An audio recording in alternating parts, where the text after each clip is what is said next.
Ladies and gentlemen, here is Ronnie Corbett.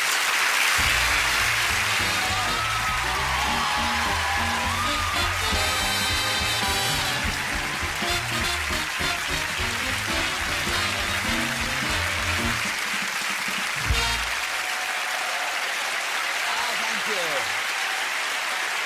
Thank you very much. Thank you very much. How very sweet. You don't think the trousers are too much, do you? Rupert Bear's cast-offs. I actually wanted a tartan jacket as well, but Anne said it was a waste of a perfectly good handkerchief. You've got to be very careful. You know, my size, if I'm all tartan, I tend to look like a thermos flask, but... People wondering how this all happens, how I happen to be here tonight, how it came to pass. Well, I'll tell you what happens. The producer, Paul Lewis, very, very, very important man. He's not here at the moment. He's gone down the road to get me a sandwich. But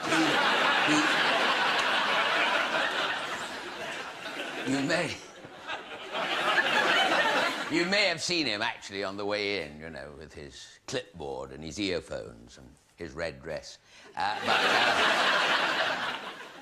Shouldn't worry you. But Paul wrote me this letter. No, actually, he phoned me up. Well, he didn't really phone me. He doesn't phone...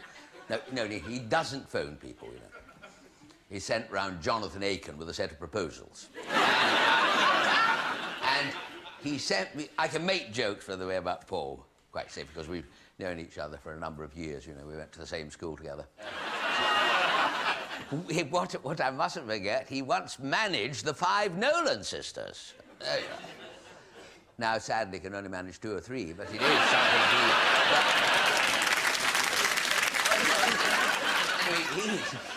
he wrote me this. I know what I was going to tell you, because he wrote me this letter. And I remember the day very clearly when the letter arrived. It was the one day of the year when Allied Carpets were not having a sale. And, he said, he wrote me this, and he wrote it, addressed it to me in my proper style and title. You're not Ronnie Corbett, the showbiz. Ronald Gervais Courtney de Corbett, 14th Earl of Musselburgh and Queen's Champion. The title's not been mentioned in the handout, the court circular. It was mentioned in the handout at Tesco's the other day when I most graciously opened the new bacon counter, which I received a few quid and half a pig's head, which my wife, the Lady Marchioness, refused to cook. So it was still smiling. Well, sort of half smiling. Anyway, so that is how it all came to pass, and that's how I'm here. And we've received some rather lovely messages, which I'm sure you might like to hear. Very warming, welcoming. Their best wishes for your show tonight. If you're not the finest comedian in the country, I'm a Dutchman. Signed Hans van Gelder of Amsterdam. Anyway, we did invite Eric Cantona, and he replied, as the salmon leaps from the river, so the fisherman's boots fill with water. Now, we're not really sure if that is a yes or a no. Ian McCaskill said he'd be sweeping in from the north and arriving in the southeast by late Sunday, which is very nice. My dear mate Dan LaRue can't be here either, but he left a very kind message with a name and address at the door. And a very nice dress it is, too. I've had this other one saying, best wishes for the show. Hope it's not going to contain the usual references to your diminutive stature and lack of inches. Come off it, you're no different for the rest of us. Dudley Moore in Hollywood. No, he sent that because I've been working with Dudley on a film just recently, and I played the very demanding role of Dolly Parton's chiropodist. So I was working in the dark to a large extent. But the real thrill for me was at the end of Picture Party, because they had a little band there, a little trio, and I managed to have a dance with Dolly, which was very lovely. And not only could I not see where I was going, I couldn't hear the band. How lovely to see you. Lovely to see you. I was wondering how you got started. How I got started? It's very nice of you to ask that question, because it's you know, in this business, one of the great things, we move about, we meet new friends everywhere we go. You bump into people, don't you? People always come up and say, you know, get out of the way, or... People always do say to me, what made you decide to become a comedian? You know, which is what I am. I always mention that just in case, you know. Might be some foreigners, you know, who might think I'm a glove puppet.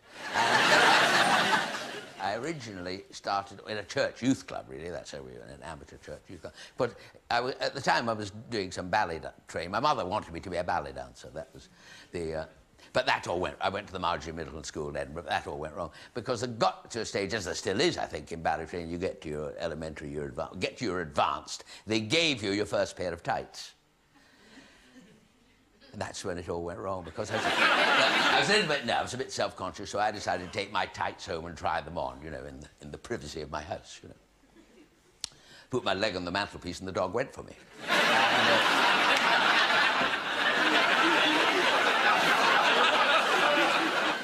He did love the little chunky bits. Now, a week later, I got my confidence back, and I put the tights on again. I walked into the rehearsal room. Somebody said, "There's a funny place to hide your holiday money." And I never went back. I never went back to dancing. I got a job instead playing the piano in a pub. You know, I went to, because I played the piano. Used to this funny old pub. The publican gave me 30 bob to sit at the piano for a couple of hours. Customers gave me 2 quid to sit somewhere else.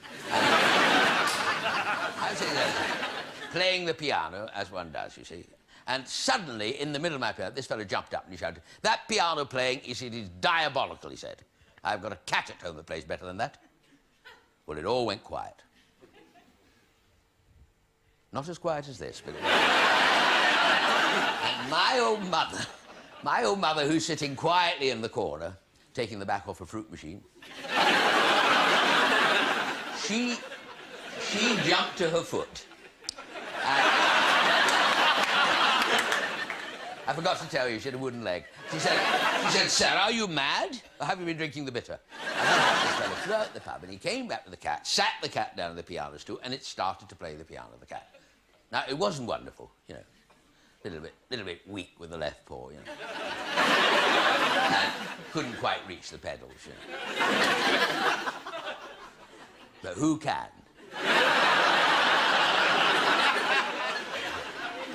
After he finished playing, the cat finished playing, the fellow went up to the public and said, "I'll tell you something else." He said, "The cat not only played that music, but it composed it." The public said, "That's fantastic," he said. "You ought to have it orchestrated." The cat was up off that stool and out there. So thank you very much.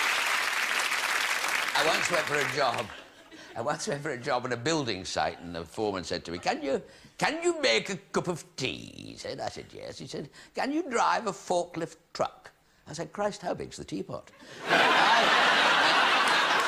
mean, when I was working at this pub, I worked in the pub, but I did a lot of odd jobs in between, you know. I was a lumberjack on a mushroom farm for a while. And, I played a few holes the other day at a strange golf course. I had my big golfing cap on. The greenkeeper rushed out and said, "These bloody mushrooms are early this year." Yeah. My dear Sir, Bruce, how lovely to see you. I'm so glad you mentioned golf. Oh, because you're always such a pleasure to play with. You really are. But tell me, have you ever been, you know, because the game does exasperate us all, but have you ever got in such deep, desperation that you've got your clubs and you've thrown them in the lake at Wisley? I know you did it once because I found them when I was looking for mine. But the game does get you niggling. It does get you a bit mad. It does get you wild. It's one of those games. Well, I tried not... the other... And it got... oh, dear. It got Anne mad the other night. Really? Oh, dear. 11:45 the other night, Anne went... She shouted... 11:45 she shouted, "Golf, golf, golf," she said. "All you ever think about is bloody golf," she said, like that. Frightened the life out of me. You don't expect to meet anybody on the 14th green at that time of night.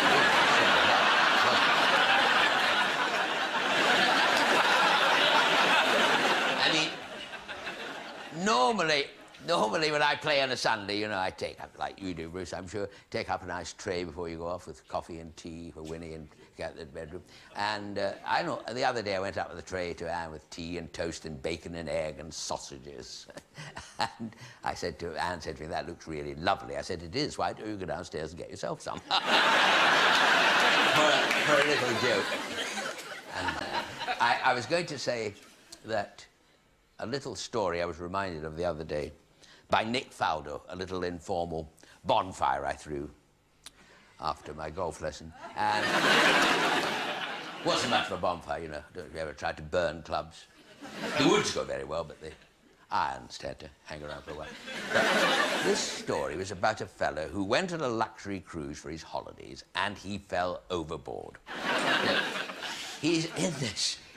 No, by the way, the other day somebody said, I thought you were going to tell the one about the girl who stowed away on the vessel and was discovered 4 days later, marched into the captain's cabin.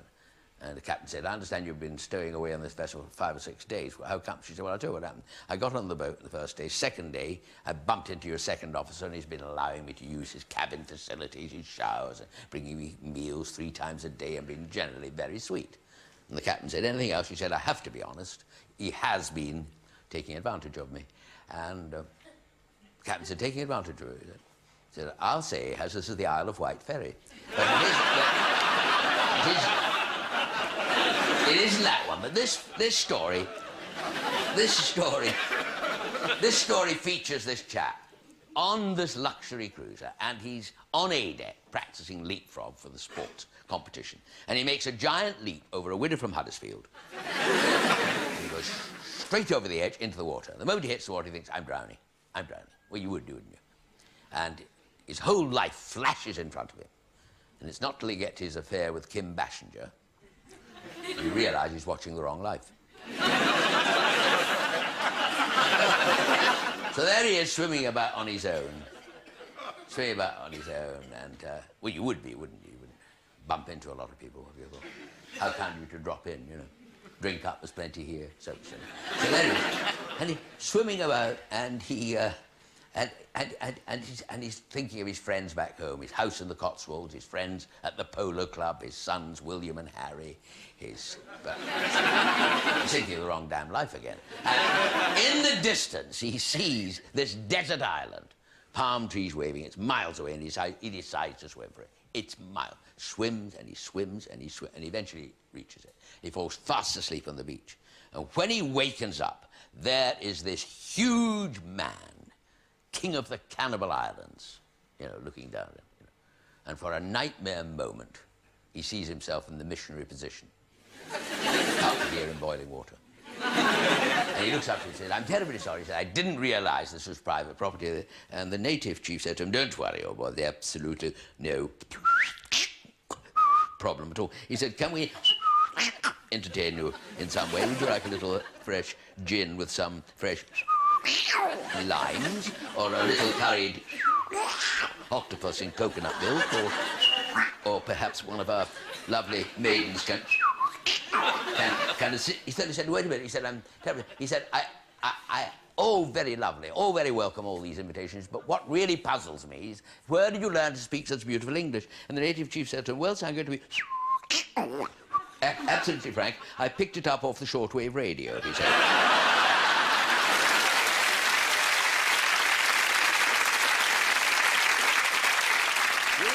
There's a little song that kind of fits in here, and just finish it.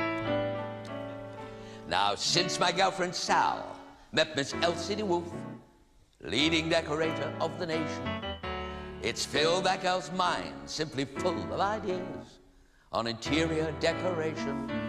For instance, she assumes that the colors of our rooms are the most important factors in our lives.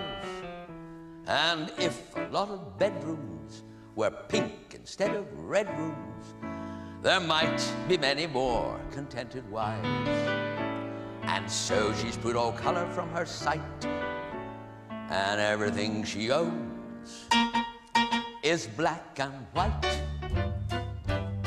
She's got a black and white coat, a black and white hat, a black and white doggy, and a black and white cat. She's gone so far that she started to look through the daily advertisements for a black and white cook. She's got a black and white shack and a new Cadillac with a black and white design. Oh, she thinks black and white, she even drinks black and white, a black and white baby of mine. She got in a fight with a black and white guy. She gave him black and white teeth and a black and white eye. So they rushed her off just as quick as a wink in the black and white Mariah to a black and white clink. She said, "Why, sorry, my loves," and with her black and white gloves made a most disgusting sign. Oh, our family weep, 'cause she's the black and white sheep, a black and white baby of mine.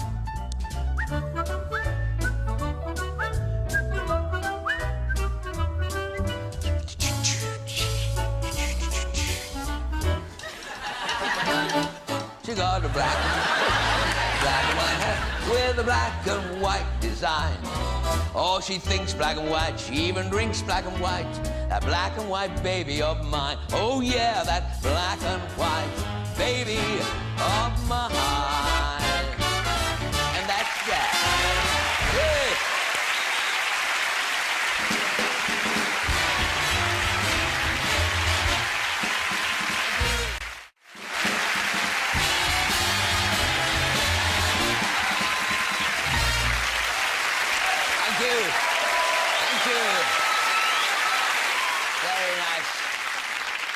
Very nice to see you, Laurie, sitting there, not behind the screen. Lovely.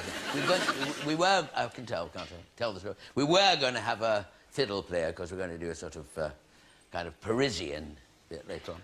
But Laurie auditioned two fellas, and I mean, the first chap arrived very, very smart, you know, with digital cufflinks and Bristol cream on his hair, and imitation crocodile case, and he opened it up, brought out this beautiful violin, he started to play it. Absolutely diabolical it was. The second fellow arrived, well, Laura, I mean, dear me, an old dirty old raincoat, tied at the waist with string, holes in his shoes, 5-day growth of beard, greasy old felt hat, under his arm this dirty old newspaper parcel tied in rotten old string. And he undid it, he brought out this battered old violin, didn't he? And he started to play it. He was a bloody sight worse than the other fellow. I've never seen your face, because I know a little bit about it, because I played the violin. Could I have my violin, please? Because I've played a bit of it.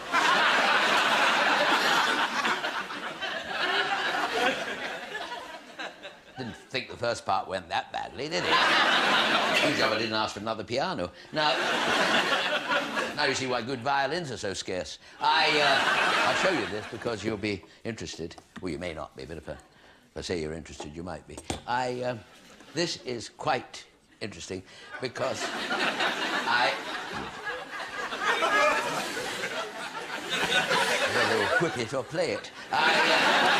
This violin. Now, this violin was given to me by my grandfather, Gladys Corbett, and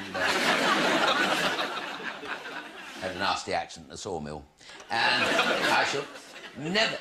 I shall never forget the day he gave it to me, I remember, and I thought how little he knew about music, because he said, he looked up to me, he said, Ron, I would like to He's one of the few people who had ever been up a vacuum cleaner.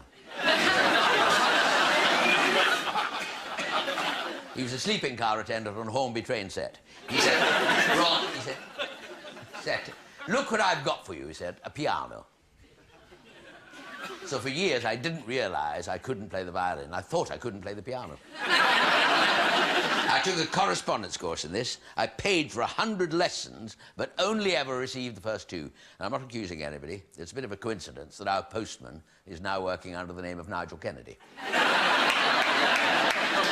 You listen, the next time you hear Nigel Kennedy play, he's very, very good at all the advanced stuff, but when it comes to... hopeless. He's hopeless. Because that was the first 2 lessons, you see. Never cheat to me. And then I had to give up the violin, I'll be truthful, because I was getting terrible ringing in my ears. You know, terrible. And let's face it, this, you know, is bad enough. And if you've got ringing in the ears at the same time, well, it's bloody awful. Ring, ring, ring, ring, ring, ring, it used to go. So I went to see our local doctor, and he wasn't much good, actually.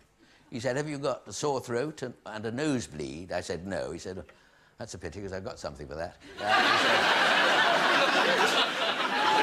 I said, this ringing went on right through until yesterday, curious enough, and I went into this shop to buy a shirt for the show tonight. The shirt, and the one I wore in the first... And we're coming to the exciting bit here. Not before time, you say. Anyway, no, we're coming to the exciting bit. I went over to the shirt counter and I said, excuse me, oh, sorry, no, I didn't. I didn't have the violin, sorry. Well, it's funny going into a shirt shop and going like that with a violin. I said, excuse me, that's it. Something makes sense. Excuse me, I said. Just you try going to the shop tomorrow and say, excuse me. Excuse me, I said. I'd like to buy a couple of shirts, if you don't mind. He said, yes, sir. He said, is it a 15 neck? I said, no, 14. He said, no, sir, I think you'll find it's a 15 neck. I said, I'm sorry, 14, it has always been a 14. He said, do you get ringing in your ears? He said, yes, you want a 15 neck, so there you are. So I put this back in there.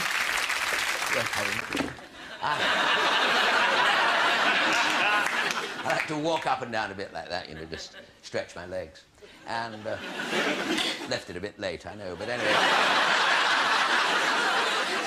Dear Ronald, yes. you and I were in a film together in 1959. Yes. Rockets Galore, do you remember this? That's right. Yes, we made it on the Isle of Barra. Yes. And more recently, you've been in a film called Fierce Creatures. Yes, I have, that's right. What have you been doing between?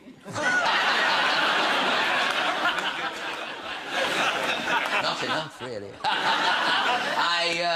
I did No Sex, Please, We're British, and of course we toured the play, didn't we? And so we had that lovely time.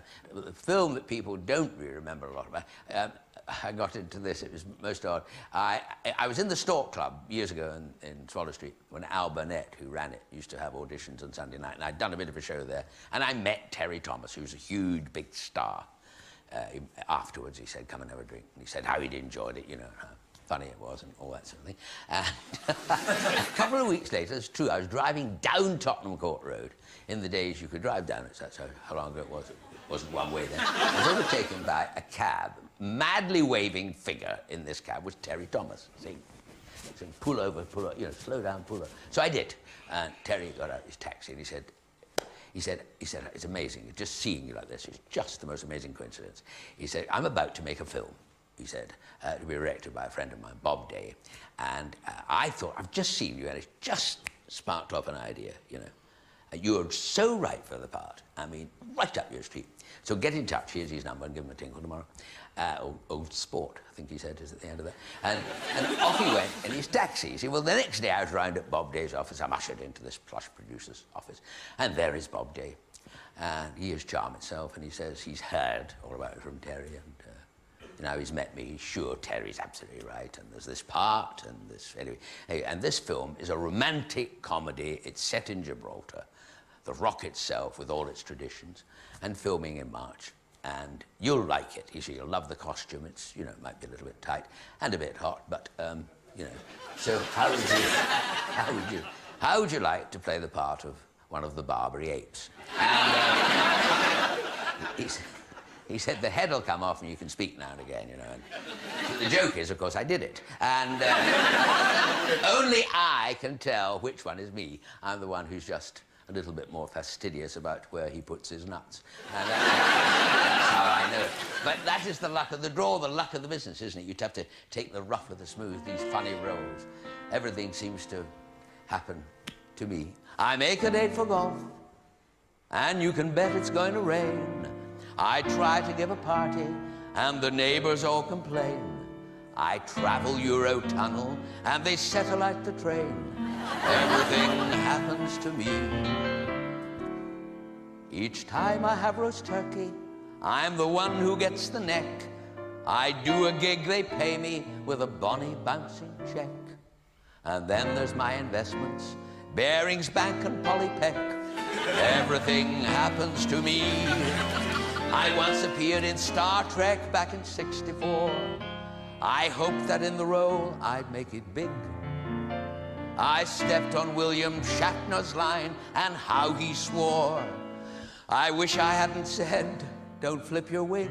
I go out for a stroll, and birdies decorate my hat.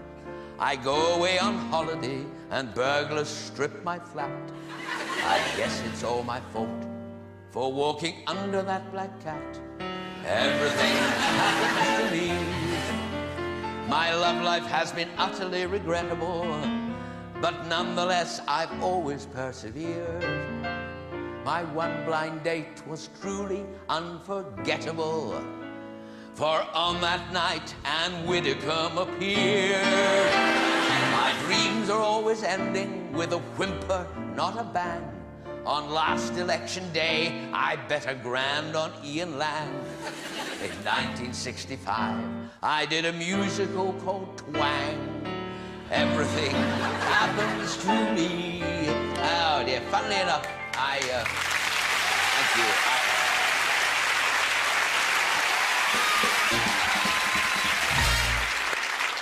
So, Ron, it's lovely to see you. Nice to see you, my dear sir. Thank you very much. It's going very well. It's going very well. I was going to ask you, yes, who was the nicest person you ever worked with? I think probably Basil Brush, I would No, that wasn't really the question. No. Anything for a cheap That laugh. wasn't No, really that my was... No, the question, you mentioned Twang. Yes. Now, am I right in saying that you worked in another musical in the West End before we even met? Yes, that's right. That's absolutely right. Yes, I got a job in another one that was going to take place at Drury. I borrowed some money. I borrowed £4,000 to buy a house, which you could do in those days. And I went to see the bank manager in Camden Town, still with Camden Town. And I said, I'm going to do this musical at Drury Lane, and everything works at Drury Lane. All lasts with My Fair Lady, been on God knows how many years, and Plain and Fancy before that. And can you lend me this money because I'm in the show at Drury Lane? And he did, and the show I did lasted 9 weeks. So, but it was nevertheless fun, and it wasn't all that disaster. But it was Bob Monkhouse and Dennis Quilley played the Antipholus, and I played one of the Dromios, and it was a job finding somebody of similar stature, if I might, bold enough to use that word, as me. And they did eventually find Sonny Farrer, darling Sonny Farrer, who was about the same bill, but not quite my contemporary, but he was really lovely, and he was a variety act. And I always remember that in the second week of the run, we did a gala performance at the Royal Opera House, Covent Garden, one of these wonderful, expensive matinees with a very posh, shiny programme with the tassels top and bottom. And you opened up the page, and there on the first page was item 6, the Pas de Deux from Raymonda, danced by Margot Fontaine and Rudolf Nureyev. And item 8, you know, an extract from The Marriage of Figaro, sung by Mirella Freni and Tito Gobbi. And in between these two grand items, item 7 was Sonny Farrer, 5 foot of fun with a banjo. I always remember dear Sonny with his banjo, and indeed the show, because the show, Richard Rogers, although he was struggling and everything like that for all that time, Richard Rogers was backstage with us every night, and that itself was a great honour. There were some great numbers in Boys from Syracuse. It was loaded. Falling in love with love is falling for make-believe. And what about this can't be love because I feel so well, no sobs. But my favourite, I think. Hawks and crows do lots of things, but the canary only sings. She's a courtesan on wings, so I've heard. Eagles and storks are twice as strong. Oh, the canary knows his song, but the canary gets along.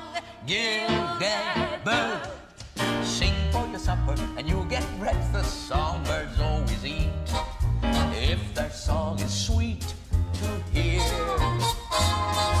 Sing for your luncheon and you'll get dinner. Dine with wine of choice if romance is in your voice. I heard from a wise canary, trilling makes a fellow willing. So little swallow, swallow now. Now is the time to sing for your supper and you'll get breakfast. Songbirds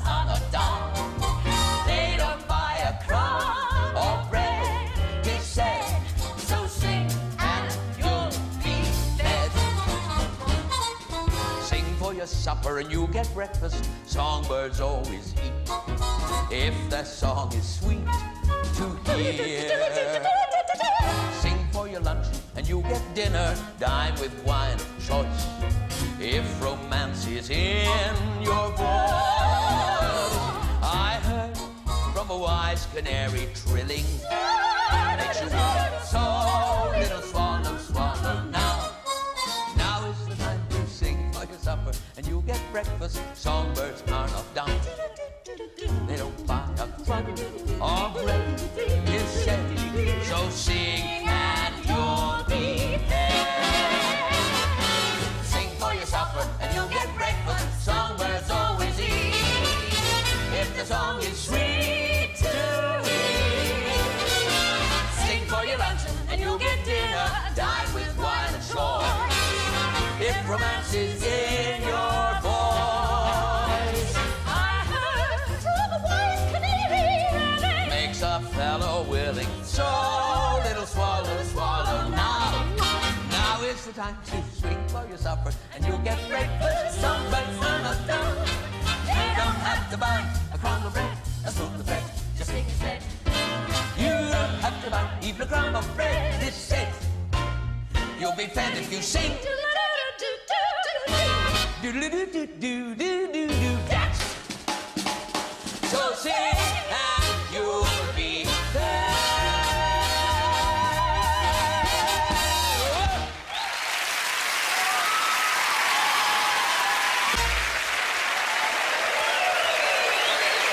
Thank you. Thank you. Thank you. Lovely and cool. I'd like to thank, by the way, London Weekend for the splendid expense they've gone to in this wonderful set for everything, piano. All comes flat packed. Very, very nice. This is actually my own piano. Travelled it everywhere with me for good luck, and found it in a cornflake packet. And where is Linda? Because Linda, hello, how are you? I'm very well, thank Yes, you. darling. Very nice to see you. I've got a little question. Yes? It's a bit impertinent of me, Ronnie, but you've been talking about the piano, and I've seen you several times sitting at pianos. Do you actually play the piano? Well, well, when I'm allowed to, I do actually play, you know. I mean, curious enough, you should ask this question, because here I have the certificate from the Royal Vienna State Academy of Pianoforte Arts. Yes. Phone Slough 899 6. No, this piano actually is a very, very old piano, you know. I can remember Christmas evenings at home, the old days in Edinburgh, the whole family would stand round the piano like this.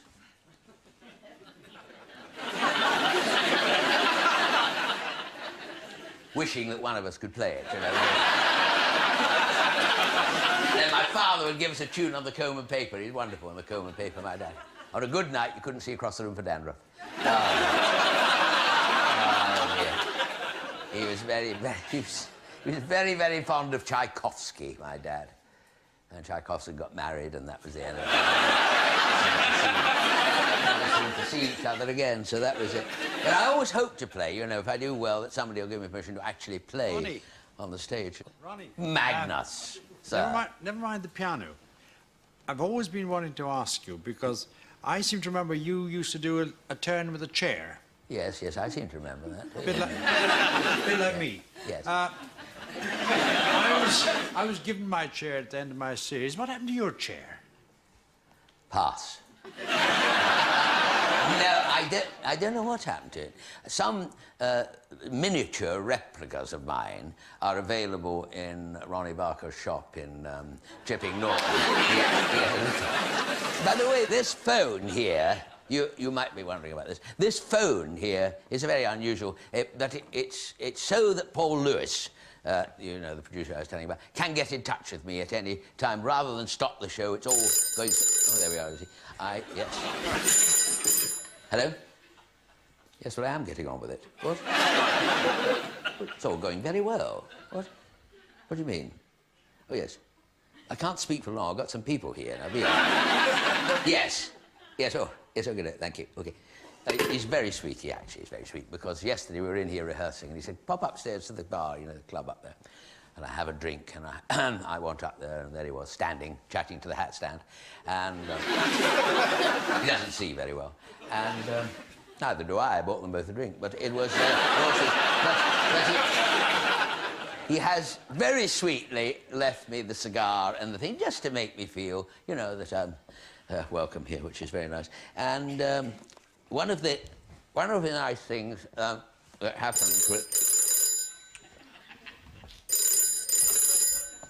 Hello? Yeah? Oh, yeah, sorry. One of the nice things that... One of the...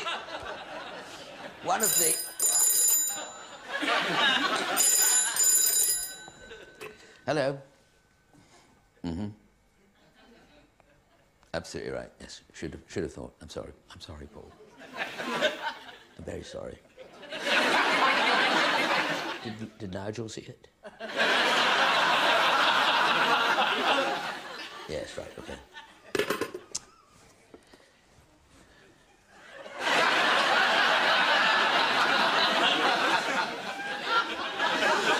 Say a present for Freddie Starr.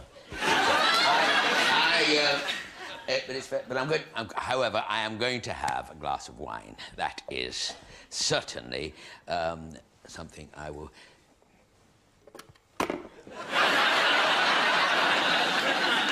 Now, I wouldn't normally do this. I wouldn't normally drink like this, but not when I'm working. But I've got a terrible cold and I can't get rid of it. I've had it since I was 11. And I went to see the doctor with my nose, and I didn't actually see him with my nose, obviously. I saw it with my eyes. But I happened to have my nose with me at the time. And he said, I'm going to give you a vapor rub. I said, will it clear my chest? He said, it might bloody well clear London weekend television. So, and he's given me some tablets. He saw me the other. He said to me, have you taken the tablets? I said, you mean the tablet? The big white one. Oh, he said, oh, my God, you've swallowed the box. He said, will it do me any harm? I said, he said, not unless the lid comes off. But he's very, very sweet doctor. And he's more than a doctor, he's holistic. He looks after, wonderful words about children. He said, if you can get your children, for example, to run 3 miles every morning and 3 miles every evening, by the end of the week, they could be 42 miles away.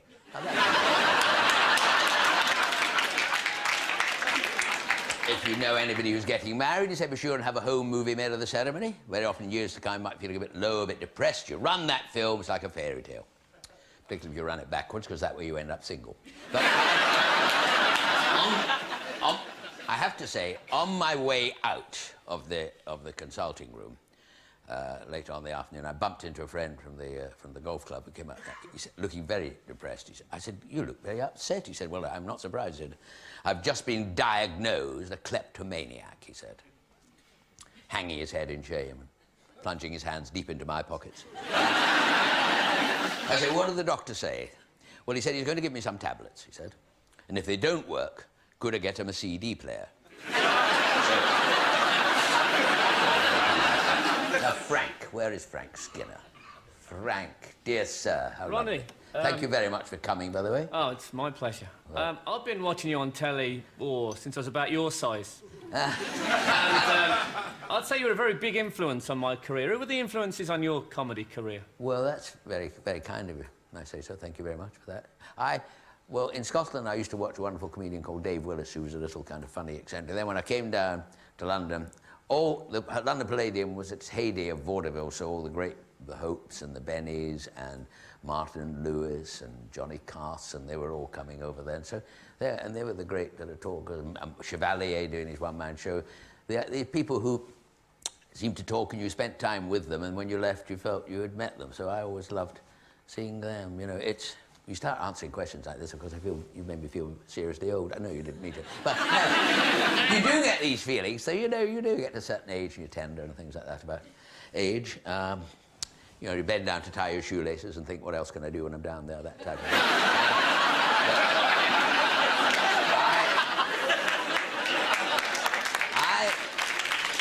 I got my senior citizens rail card 2 weeks ago, and the rather embarrassing thing about it is that the week before I was travelling half fare. One of my daughters, she came home the other night with someone from another planet. You know. I mean, he'd obviously tried to take on human form, you know. Failed. He was half man, half sofa. She said his name was Peter and he was training to be a doctor. Well, he didn't look bright enough to be a patient for me. Anyway. Anne and I were very calm about it. Very, very, very. We said, tell him, darling, we are earthlings, we said. We mean him no harm, we said. Now take him back to where you found him and try not to get any on your shoes. I'll put this down. I had a friend. Fair enough of that. I had a friend who got involved in a national health... He was in a National Health Service hospital, this fellow. And he got involved in the National Health Service Improvement Scheme. He was in... This particular day, he went out of the ward to post a letter, you know, in his pyjamas and his dressing gown. Went down the road to post a letter. When he came back, the hospital was closed. They were going to close it earlier, but they were waiting for the Queen to come and open it. So he's in this, and he's in his outfit with the pyjamas and the dressing gown and the slippers, and he's got his, you know, portable Lucozade, you know, in the plastic bag, you know, on the wheels, and he's rushing down. Rushing, he said, I must get to the pub. I don't wish to miss the darts match, he said.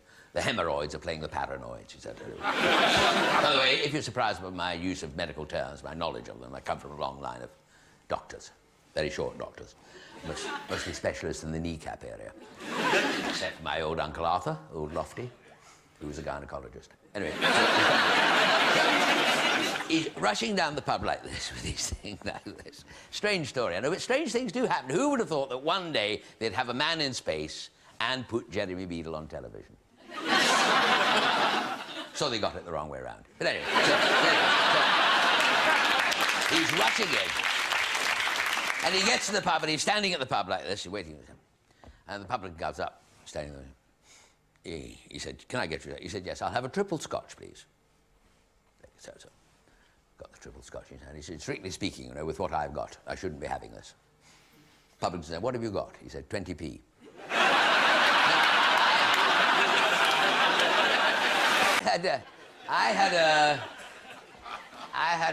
I knew this girl. I knew he'd a girlfriend of the family who had a complex about her bosom, her figure, her shape, you know. And she was sent to this special... I'm not, by the way, very good at telling stories about this sort of thing. My Scottish upbringing, you know, full of repression, you know. We used to play doctors and nurses in Linda Marchbank's garden shed. I was always the one they sent for more bandages. By the time I got back, Linda Marchbank was up and about and fully recovered. You know. They're all playing hopscotch, you know. For years, I thought that sex was something you did on one leg.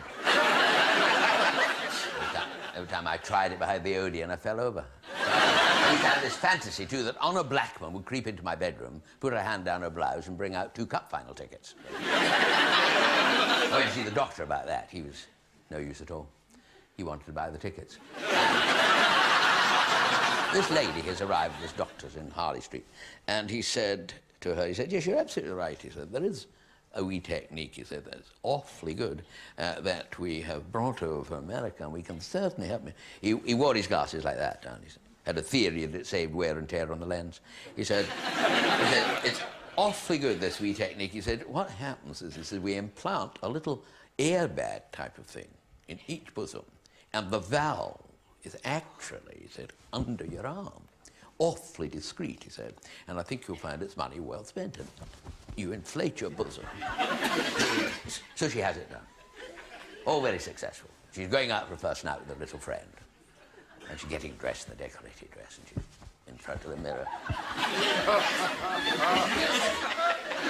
That's very, very tasty, she thinks. So with her friend in the little cocktail bar down the road, sipping the little chap pops in. Hello, ladies, you're looking very tasty. I'll say, very nice. Can I buy you a drink, this little lad says. She turned round and she said, do I know you? He said, no, he said, but I think we go to the same doctors.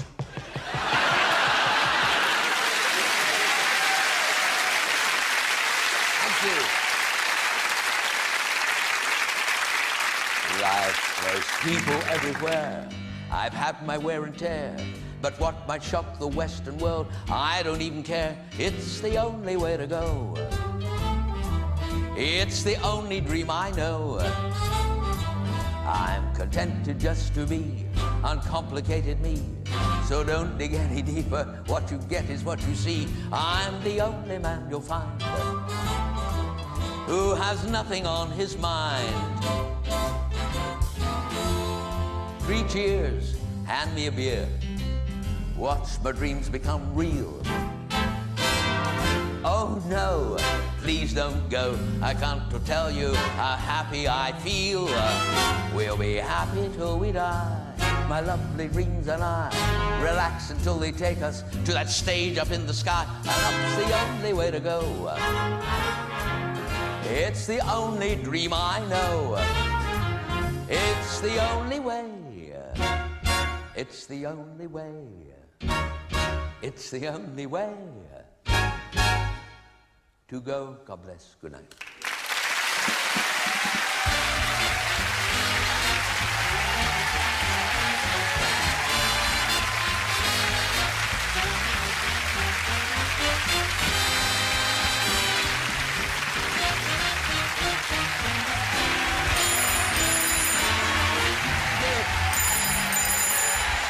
Thank you very much. Thank you. I've only just come. Hello? Ah. Oh, that's very nice. Thank you very much. Very nice. That's Paul saying he's going to let me play the piano. Linda, he's going to let me play. Oh. I'm so pleased about that because, you know, I've had so many funny letters from people, the usual people, you know, my wife and her mother, and our local vicar. And so I'm really pleased. It's going to be a great show. And he said if it works really well, I'll be able to stay on and do a couple more stories and that. So it's very, very, very lovely. The only thing that is worrying me is I don't want to crease this suit because no, I'm booked to stand on a wedding cake tomorrow, so I will play... Laurie, and if it all goes well, stay on, and we're going to do a little bit more. I will play Send in the Clowns, if you like. Right.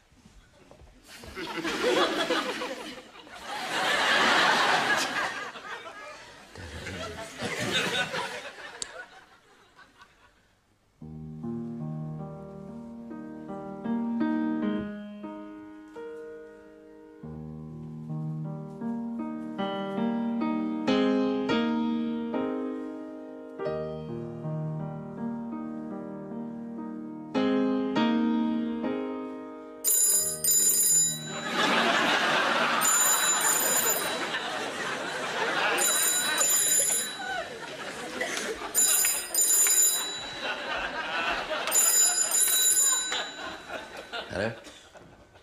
Yes. All right, thank you. Good night.